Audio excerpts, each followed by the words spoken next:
Sorry, are you Travis? Yes. Would you by any chance have like a minute to talk to us? Sure, I'd be happy to. Yeah? Should we take a walk? Yeah, absolutely. So, as I understand, you were in the military. Yes, absolutely. Can you tell us a bit about that? Sure. Obviously, I'm not the typical student. I'm a little older. I joined the military when I was 17 and I retired in 2017. So I spent a total of about 25 years active duty. And after which I went into defense contracting and I decided to take a break. I kind of consider this as a sabbatical. And since I had something called the GI Bill, which pays for college, and I hadn't used it yet, I decided to look a little further abroad than where I was currently living in Virginia.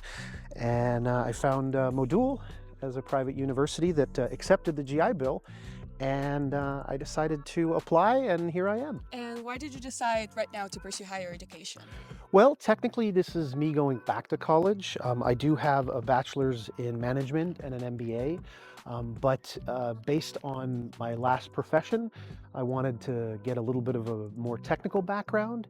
And so the applied data science program here at Modul was kind of tailor-made for me, as well as the fact that it accepted the GI Bill, which is a big boon. And I guess you looked in a lot of places also to see where you can go study. How did you land specifically on Vienna? Well, I'm actually a native German speaker, having grown up for a few years in Germany. And my initial thoughts were to go to Germany, to northern Germany, where I still have family. However, my sister lives here in Vienna, and I've been here quite a few times to visit. And of course, it's a gorgeous place to be. And as Modul had a program that was interesting to me, all the pieces kind of fit together. And we decided, my wife and I, to come here and try this lovely place. What would you say like the main differences are for you living in Vienna versus living in the US? Well, that's a great question. We've moved here in the beginning of December, so we've kind of lived through the cold times, and we're happy that it's slightly warming up, but definitely the quality of life. It's a huge increase from what we knew of in the States. The quality of the food, the quality of just the art and the architecture and so forth. Although I lived in a beautiful city as well in Washington, D.C., it's hard to beat the Viennese for culture.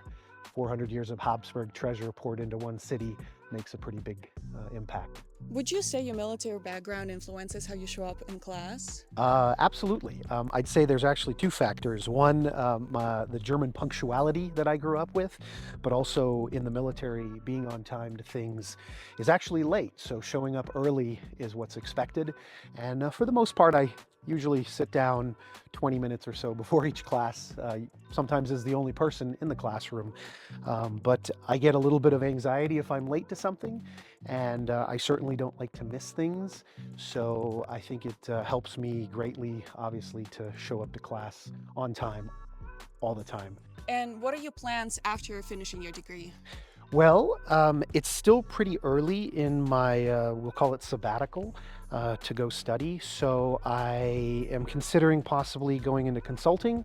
I might also look again for a position here locally, but I haven't quite figured that out yet. So I'm taking my time. I'm seeing what the studies here make available to me and open up to me, and I'm excited for the future. Yes, but I'm really sorry, but I have to get to class now. Of course, no worries. All right, it Have was lovely fun. talking to you. It was lovely talking Have a to lovely you. day. Bye-bye. Bye.